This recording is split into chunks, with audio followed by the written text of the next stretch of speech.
Quando a gente fala em trauma, é comum as pessoas terem duas reações principais. Uma, minimizar, como se qualquer coisa boba fosse um trauma, e aí a gente tem essa desqualificação da experiência emocional.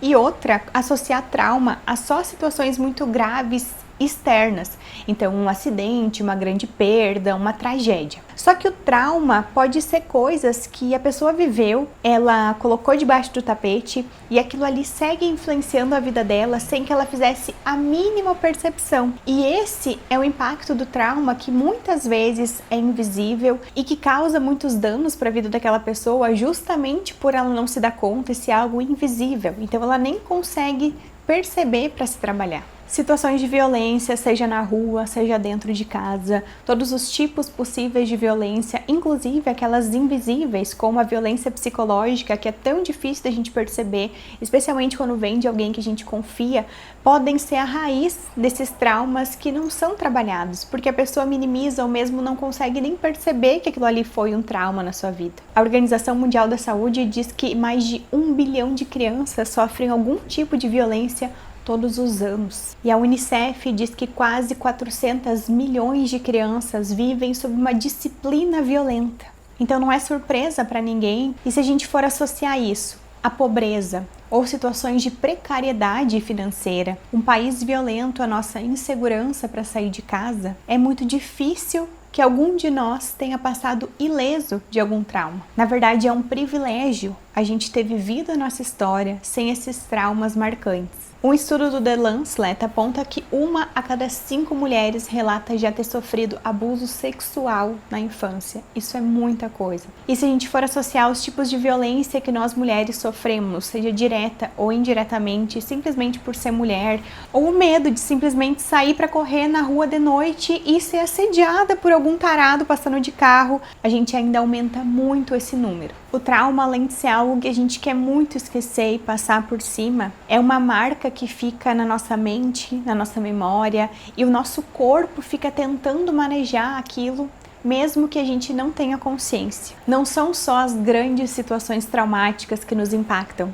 as pequenas situações traumáticas repetidas, como uma conduta violenta dentro de casa, gritos no quarto do lado, pais com uma conduta mais grosseira ou mesmo fria emocionalmente, podem fazer com que a gente seja, sim, vítimas desses traumas pequenos que de uma forma constante nos marcam por toda a vida. No episódio de hoje eu quero colocar luz sobre essas situações traumáticas para que a gente tenha coragem de tirar elas debaixo do tapete, levar para um lugar seguro, como a terapia, como relações seguras da nossa vida, para realmente a gente poder se curar daquilo sem minimizar o que a gente viveu, mas que realmente a gente possa limpar. Seja muito bem-vinda a esse espaço. Eu sou a Ana Streit, sou psicóloga, sou mestre em psicologia e saúde, sou especialista em TCC, sou terapeuta e supervisora da terapia do esquema, apaixonada por entender como as nossas memórias, a nossa história de vida impactam no nosso hoje. Por isso eu criei esse podcast, que é o Você Também Se Precisa, esse espaço para a gente olhar para a nossa história, para coisas que no nosso dever, na nossa responsabilidade de olhar, tratar, dar um desfecho diferente.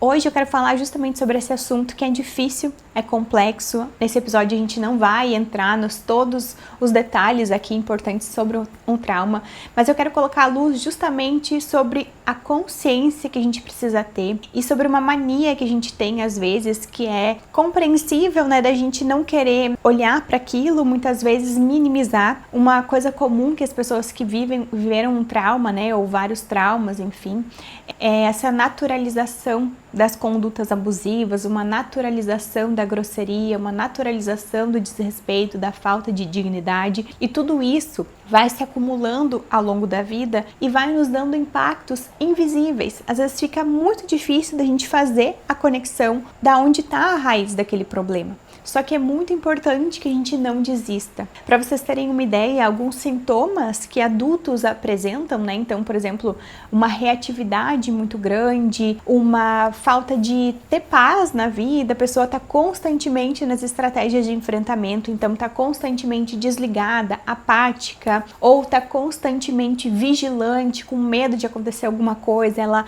potencializa os perigos da vida, ou mesmo uma forma mais resignada, às vezes mais pessimista, mais enfim, se colocando como vítima ou numa forma assim que nada vai dar certo para ela, muitas vezes tem relação com essa criança abusada, com essa criança que não foi protegida, que tinha assim a sua vulnerabilidade, dependia de adultos e que foi exposta a situações que muitas vezes os pais ou não tiveram controle, né, eram situações inevitáveis, e aí eles não conseguiram suprir as necessidades dessa criança a partir desse desfecho ruim, ou muitas vezes os pais ou a família, numa total falta de habilidades ou crueldade, dependendo da situação, foi quem colocou essa criança em perigo. E isso é muito dolorido da gente olhar. Só que é justamente poder colocar luz nisso, trabalhar essas situações de uma forma realmente como se a gente tivesse um copinho sujo e a gente fica colocando água,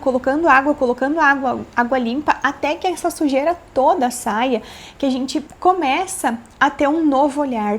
Às vezes a gente não olha de forma suficiente porque é dolorido, porque a gente vai perder, de certa forma, o controle, não no sentido de enlouquecer, não no sentido de ficar muito mal, mas de perder o controle sobre o que a gente vai sentir, sobre o que a gente vai pensar sobre aquelas pessoas que muitas vezes continuam na nossa vida, continuam por perto. Então é muito complexo, é exigente emocionalmente a gente olhar para isso, mas é o que vai fazer diferença.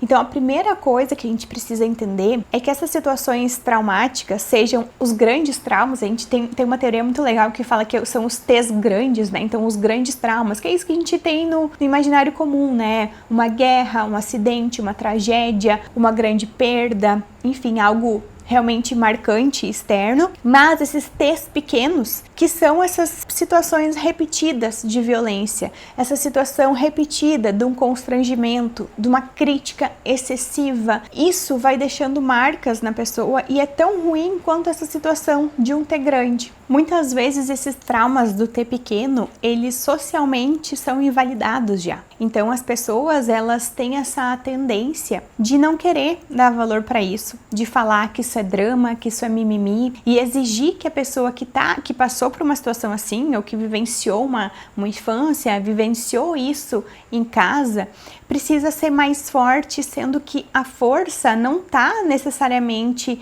na coisa de passar por cima a todo custo. Às vezes a força tá na pessoa ser uma sobrevivente ali. E a força, às vezes, justamente está em desabar, em desmoronar e entrar em contato. Só que a gente acaba desqualificando a situação traumática, descontextualizando ela. Então a gente passa a não olhar para as responsabilidades compartilhadas, a gente passa a não olhar a questão de saúde pública, a questão política, a questão social, e a gente coloca o trauma como se fosse culpa ou um problema individual. Isso é um grande ponto para a gente pensar e justamente para a gente se analisar no sentido de pensar assim, cara, o trauma pode ser mais comum do que a gente pensa. Talvez a raridade sejam as pessoas que passaram ilesas por situações assim, no contexto que a gente tá. E se isso é algo tão comum, não é um problema comigo, porque as pessoas que vivem, por exemplo, situações de abuso, seja o abuso sexual, né, ou a violência sexual, seja o abuso psicológico, essas pessoas, elas tendem a colocar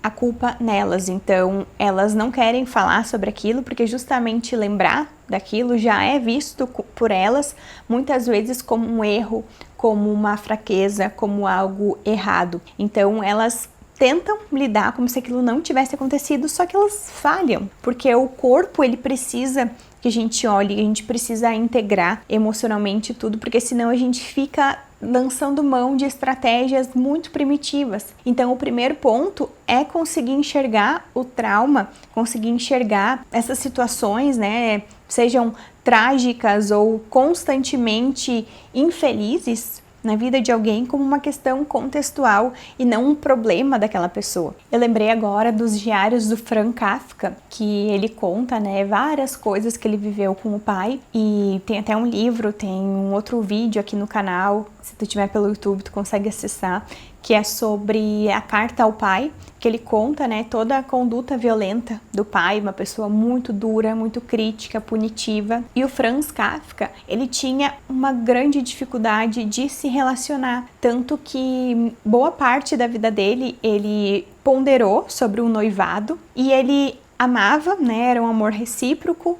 a pessoa estava disponível para isso, mas ele não se sentia capaz de ter uma família, de construir uma história diferente da que ele viveu, porque as situações traumáticas que ele viveu em casa, muito em função da relação dele com o pai, minaram a confiança dele em tanto receber o amor quanto construir algo positivo com alguém. Então, as dificuldades de relacionamento, às vezes, elas são consequência dessas situações traumáticas e que a gente às vezes fica querendo resolver no comportamento, às vezes a gente fica querendo resolver no aqui e agora, numa solução mais rápida, sendo que se a gente não voltar e olhar para situações difíceis de uma forma eficiente, com ajuda profissional, de forma empática, não uma forma que vai culpar aquela pessoa de novo ou forçar que ela siga em frente, coloque para baixo do tapete, mas de uma forma paciente com o tempo da pessoa, vai ser muito difícil trabalhar, ou vai ser uma mudança temporária, uma mudança de curto prazo, não uma mudança sustentável, realmente desarmar, né, desinosar aquele nó e seguir em frente com uma outra vivência. Um outro problema que a gente tem nessa mesma lógica é que o trauma não tratado de forma devida, e a gente precisa entender as limitações aqui dos profissionais de saúde. Nem todo profissional de saúde é capacitado para lidar com o trauma, tem competência técnica para lidar com o trauma.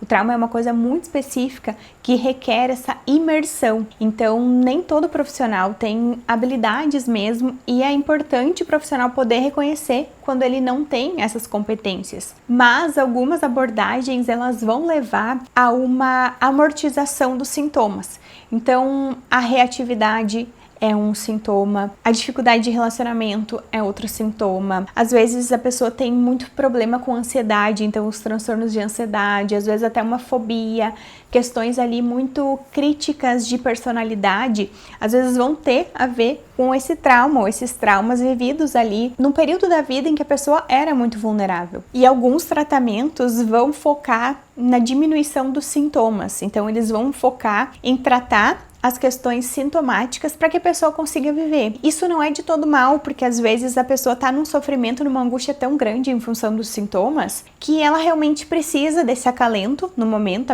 As medicações, elas servem também, muitas vezes entram para esse fim, porém a gente não pode se contentar de ter minimizado o sintoma sem olhar para aquilo. E às vezes o próprio paciente, a própria pessoa, ela não lembra do que aconteceu. Ela não sabe, ela acha que a vida dela foi perfeita, que a infância dela foi perfeita. E aí que às vezes é um sinal de alerta justamente para as questões difíceis, porque muitas vezes a gente evita aquilo que foi muito difícil, a gente cria histórias, a gente fantasia coisas. Então, o profissional de saúde, à medida que ele vê que os sintomas não desaparecem ou reaparecem, ele precisa às vezes duvidar do discurso do paciente de que ele não lembra. Ou a gente às vezes, né, quer se enganar pensando que a gente já superou algo e acha que, por exemplo, o meu sofrimento hoje é com esse relacionamento atual adulto e ponto final, a minha infância foi ótima. Só que às vezes um relacionamento adulto, ele não poderia ter uma dimensão de sofrimento tão grande. Tem mais coisa aí, né? A terapia do esquema, ela vai mostrar muito isso, assim, às vezes a gente tem uma reação exagerada para um problema atual, porque tem coisas do nosso passado aparecendo junto. Então, tratar isso, olhar para esse passado de uma forma constante, ao longo do tempo, né, de várias vezes, não é simplesmente uma vez ali falou, e como alguns pacientes eu lembro de trazerem assim pro consultório, né, olha, eu vou te falar isso, daí já tá falado, tá resolvido. E às vezes falar de uma forma superficial, de uma forma fria, é só alimentar justamente o oposto do que a gente quer, porque não é só falar de uma forma fria, a gente precisa da conexão, a gente precisa da ativação emocional em alguma medida, não é trazer um sofrimento, uma angústia triste para a pessoa, mas é uma conexão com aquilo ali. Então, não é simplesmente passar batido que vai resolver. E fazendo um parênteses, né? Isso não é uma crítica às abordagens ou à forma de conduta que foca no sintoma. Como eu disse, é muito justo os profissionais, muitas vezes, ou a pessoa, né, buscar a amenização desses sintomas. Só que a gente não pode parar por aí, a gente precisa ir mais longe. E, pessoal, muito cuidado com pseudociência. Muito cuidado com terapias alternativas, que às vezes a gente coloca mais confiança, mais credibilidade numa pessoa que a gente não sabe nem o currículo, nem a história, nem a experiência, nem se tem, enfim, boas referências ou não, qual que é a base técnica dessa pessoa, do que um profissional de saúde que tem uma experiência, que tem todo um arsenal por trás. Então, muito cuidado com essas terapias aí que vão trazer uma ativação de um encontro, por exemplo, algo assim, a pessoa nem te conhece, vai aflorar coisas ali e talvez não vai dar o devido suporte para depois como aquilo ressoa de novo. A gente tem histórias muito trágicas de pessoas que passaram por situações assim, na busca, né, de ter a sua cura, na busca de tratar mesmo as suas questões, saírem pior e aí terem consequências muito infelizes, muito graves, né, para suas vidas. Então, muito cuidado com relação a isso. É muito importante ter confiança no profissional, ter indicação, conhecer o histórico, conhecer se a pessoa tem competência ou não, perguntar sobre isso, porque não é vergonha nenhuma a gente verificar ali o currículo, verificar por onde o profissional já andou. Isso é uma questão de segurança mesmo, que a gente vai fazer, às vezes, com um serviço muito mais simples com quem a gente está dando a nossa mente para a pessoa cuidar, precisa ser muito mais. Para deixar ainda mais claro, a gente só trata realmente as nossas questões, a gente só consegue uma vida mais leve, sem toda a bagagem da nossa história, sem todos os fardos da nossa história, se a gente para de negar, se a gente para de evitar, se a gente para de minimizar o que nos aconteceu. Não o que nos aconteceu ontem, mas o que nos aconteceu na nossa infância, na nossa adolescência. Quando a gente se conecta de novo ali, dá o peso para aquilo, é que a gente consegue, como uma ferida que precisa que a gente limpe bem, coloque a medicação e para isso a gente entra em contato com a dor. Assim são as feridas emocionais também. A gente precisa olhar, a gente precisa limpar, tirar o podre, tirar o pus, para daí colocar a medicação e daí esperar cicatrizar. Tudo aquilo que a gente não quer olhar, que a gente tenta fingir que não aconteceu, tudo aquilo que a gente quer minimizar de certa forma da nossa história, que a gente usa mecanismos para fugir de alguma forma, são coisas que tem ali uma pista pra gente aprofundar mais com a ajuda profissional adequada, como eu falei. E, pessoal, dá muito valor pros sintomas que a gente percebe no hoje. Muito valor. A gente tá acostumado, né, a se medicar para anestesiar, a gente está acostumado a trabalhar demais para não olhar para si, a gente está acostumado a, enfim, se anestesiar das coisas ou mesmo minimizar, né? Pessoas que reagem a tudo, por exemplo, isso tá escondendo muitas vezes, não é só uma forma de ser. Aquela pessoa que qualquer coisinha, mais hora menos hora, estoura os seus limites, explode, é super grosseira do nada. Isso ali não é só um desconforto do hoje, da semana. Isso às vezes é essa falta de olhar para o passado com o devido peso. Eu espero que esse episódio tenha feito sentido. Eu desejo muito que tu possa encontrar no teu caminho muita compaixão para olhar para tudo aquilo que te faltou, para todas as situações difíceis, traumáticas, infelizes da tua vida, que tu possa encontrar pessoas que te deem amor, te deem compaixão genuína, para que tu possa cuidar das tuas feridas de forma apropriada e que tu possa passar a olhar essas situações que te aconteceram não como uma vergonha, não como algo errado que tu possa ter feito ou deixado de fazer, mas como algo social, como algo que todo mundo está sujeito a passar e muitas vezes as outras pessoas elas só não contaram o que já viveram, mas que a gente tem uma certa responsabilidade coletiva sobre as dores de todo mundo, não uma responsabilidade que nos paralise, mas uma responsabilidade que nos torne ainda mais humanos. Eu acredito muito nisso. Então que a gente possa olhar para as dores, para feridas dos outros com mais empatia, com mais compaixão, que a compaixão é a gente querer se mexer para fazer algo e a empatia é esse sentimento de que a dor do outro importa e que a gente possa também olhar para as nossas dores e receber esse cuidado, essa compaixão, esse olhar de amor, para que a gente realmente possa deixar para trás.